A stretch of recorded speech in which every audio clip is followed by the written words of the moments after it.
dear students, welcome back to another video of the QILs. In this video we will be discussing task 1 and we will pay special attention to the bar charts. In the previous video we saw some of the common words that you can use for writing task 1. In this video we will practice putting those words into your writing. So in the bar charts, the data can either be static or dynamic, as we discussed in our previous video. That is, the data can either be at one point in time, that is, it would be static, or the data would be spread over multiple points in time, that is, it would be dynamic. First paragraph is going to be the introduction, and that is usually paraphrasing of whatever the statement is given to you. The second paragraph, as I advise you to write, it would be the conclusion, which would usually start with the overall statement, and it would give you an overview of what you are going to write into your main body paragraphs. Later on we can put this paragraph as the fourth paragraph in the end. In the conclusion, it is important to state the peaks and the troughs and the general trend.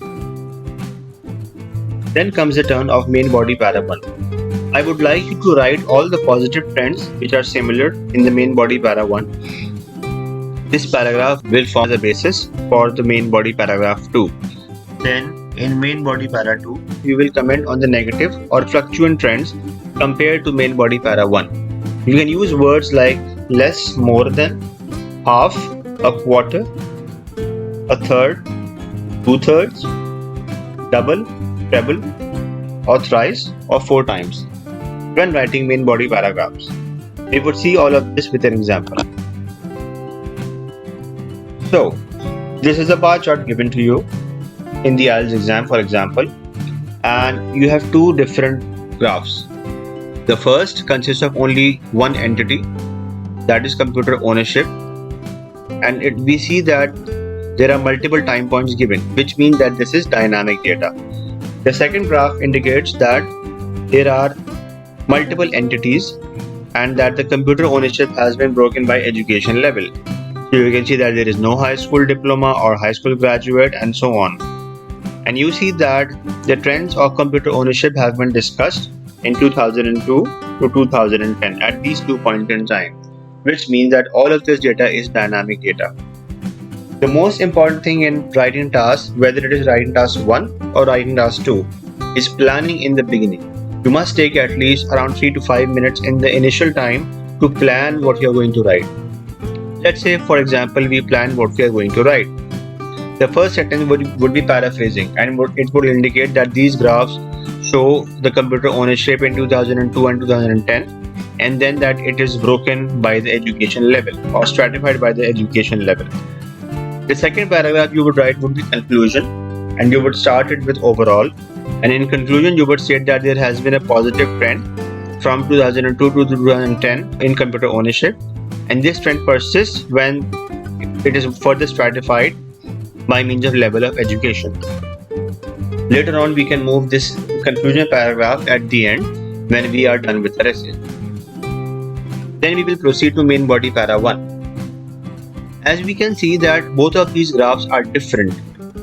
The first graph is a simple graph that shows the computer ownership throughout this time period, whereas the second graph has a different entity, like it is discussing the breakup of computer ownership with the help of educational level. So it would be difficult to compare both of these graphs with one another. So I would advise that in such scenarios, for the main body para 1, you discuss this graph, you state the troughs, you state the peak, and you state the general trend. Then in the second paragraph, you cannot compare the second bar chart to the first bar chart as both entities are different.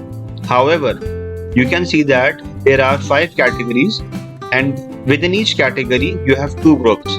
One is the computer ownership in 2002 and the other is the computer ownership in 2010. So in the second body paragraph, you will discuss each of these groups and compare the trend throughout these 2 points of time. So you might want to start with no high school diplomas, and you can compare computer ownership at these 2 points in time, and then you will move further on. Let's see how we can solve it. So this is the first paragraph, that is the introduction, which simply states the computer ownership with further classification by level of education from 2002 to 2010. This is the second paragraph, which is the conclusion, and you can see that it is a very good summary of what is happening in both of these figures. You see that we have used a phrase that is seen a substantial growth here, which we mentioned in our previous videos. Then we proceed to main body para 1. Here we will discuss the first graph. We need to state the trough, we need to mention the peaks, and we need to mention the general trend. So you can see that here we have mentioned the trough, that is just over half the population owned computers in 2002.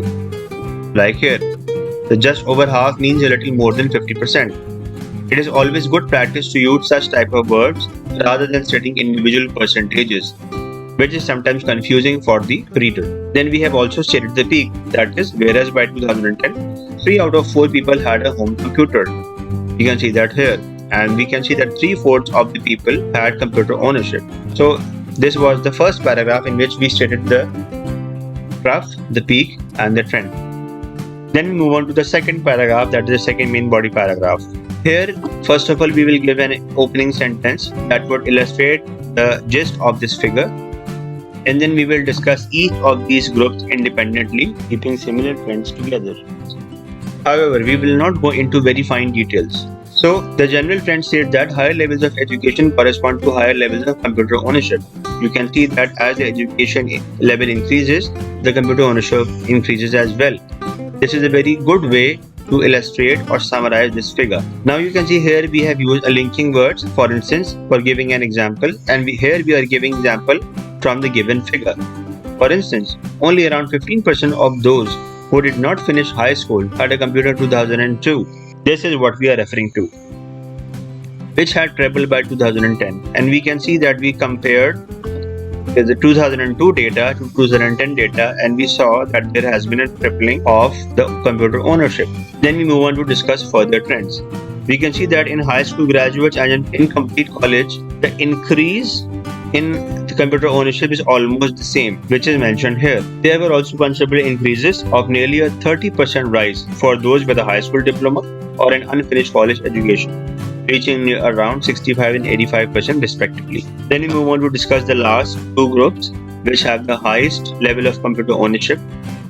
However, graduates and postgraduates proved to have the greatest level of ownership in 2010 at 90% and 95% respectively, 20 percentage points higher than in 2002. You can see that it's not very difficult to describe a bar chart when it's given in the exam. It's just that if you have adequate planning, you would be able to complete your task on time. Thank you for watching this video. I hope you learned something from this video. I would like you to subscribe to my channel to remain updated with the new videos as they come. Thank you.